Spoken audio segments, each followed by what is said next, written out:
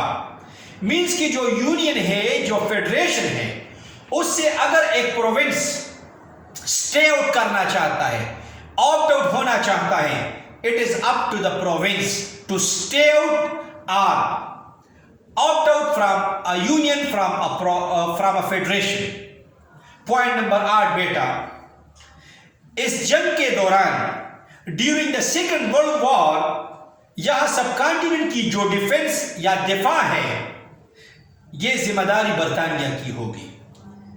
یہ responsibility on the shoulder of the British government ہوگی to defend, to protect the people of subcontinent during the second world War. بیٹا یہ 8 proposal کرپس mission نے پیش کیے، یعنی سر اسٹیفرڈ کرپس نے جو تجاویز پیش کیے اس میں بیٹا یہ 8 پوائنٹس تھے. اس میں کتنے پوائنٹس تھے؟ یہ 8 پوائنٹس تھے.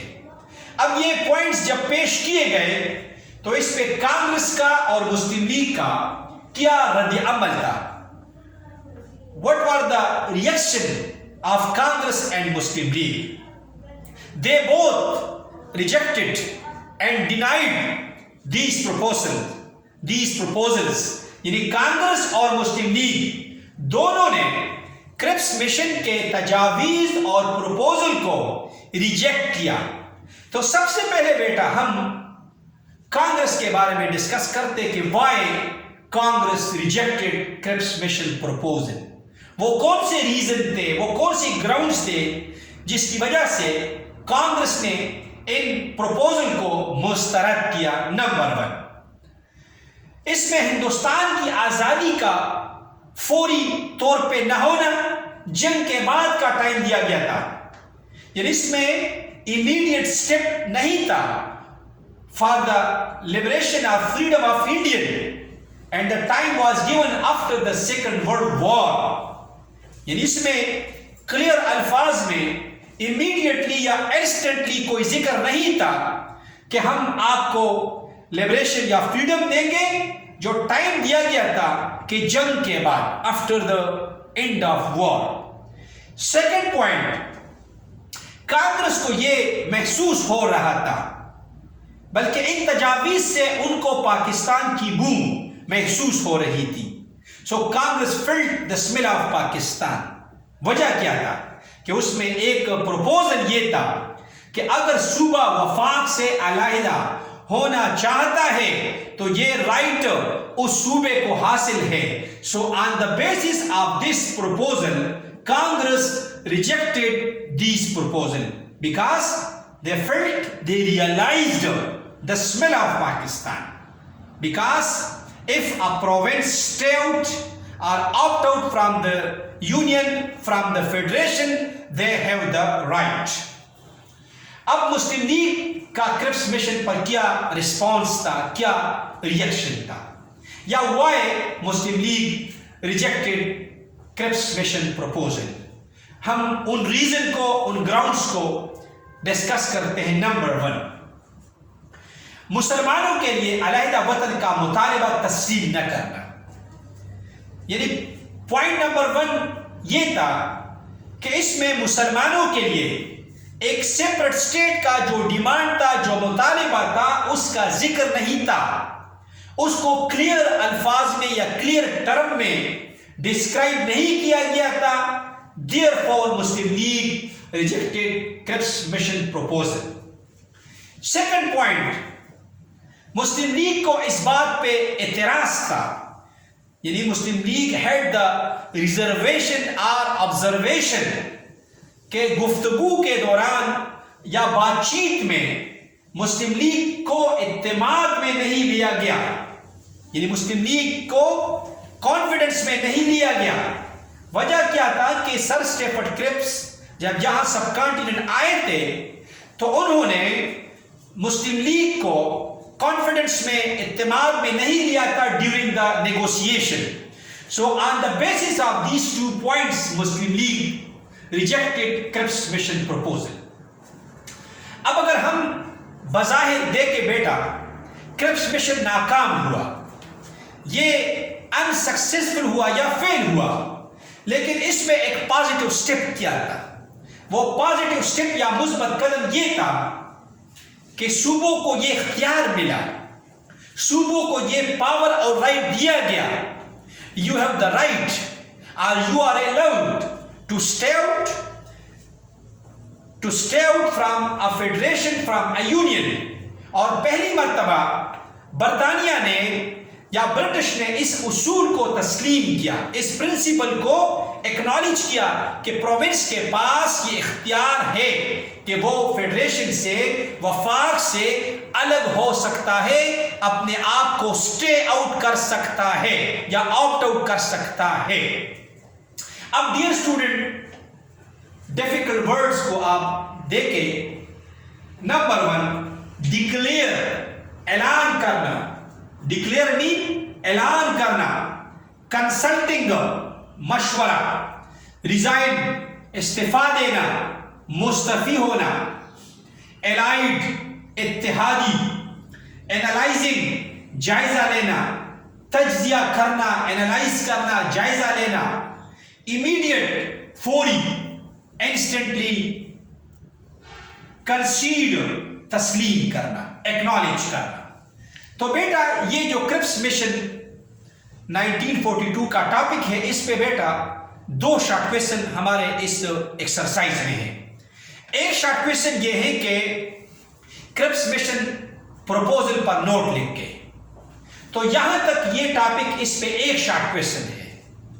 دوسرا شارٹ کویسچن وہ یہ ہے کہ why Congress and Muslim League rejected Cripps mission proposal. تو یہ شارٹ کویسچن ایک یہ ہوا. تو اس ٹاپک پہ 2 شارٹ کویسچن ہے. اور بیٹا آپ اس لیکچر کو سنیں توجہ سے، کنسنٹریشن سے آپ اس کو سنیں، اور سننے کے بعد آپ اپنے بک کو، اپنے کتاب کو ریڈ آؤٹ کریں. جب آپ کتاب کو، بک کو ریڈ آؤٹ کرتے ہو تو جو مشکل الفاظ ہے اس کو آپ بورڈ سے اپنے کتاب میں نوٹ کریں. تو جب آپ بک کو ریڈ کریں گے تو آپ کے بہت سارے ایشوز خود بخود حل ہو جائیں گے. اور پھر 3rd اسٹیپ بیٹا یہ ہوگا کہ آپ اس لیکچر کو اپنے نوٹ بک میں، جو 2 شارٹ کویسچن پہ مشتمل ہے، تو آپ شارٹ کویسچن 1 اور شارٹ کویسچن 2 اپنے نوٹ بک میں اچھے طریقے سے لکھیں، اپنی پریزنٹیشن کا خیال کریں. تو انشاءاللہ مجھے امید ہے کہ آپ یہ لیکچر، یہ ٹاپک اچھے طریقے سے انڈرسٹینڈ کریں گے اور آپ اس کو لرن کریں گے. اسٹیپ نمبر 1 لیکچر کو سننا. اسٹیپ نمبر 2 اپنے بک کو، کتاب کو ریڈ کرنا. اور 3rd اسٹیپ کے طور پہ آپ اس کو اپنے نوٹ بک میں اچھے طریقے سے پریزنٹ کریں اور لکھنے کی پریکٹس کریں. آپ کو انشاءاللہ اچھے طریقے سے یہ ٹاپک انڈرسٹینڈ ہوگا، لرن ہوگا.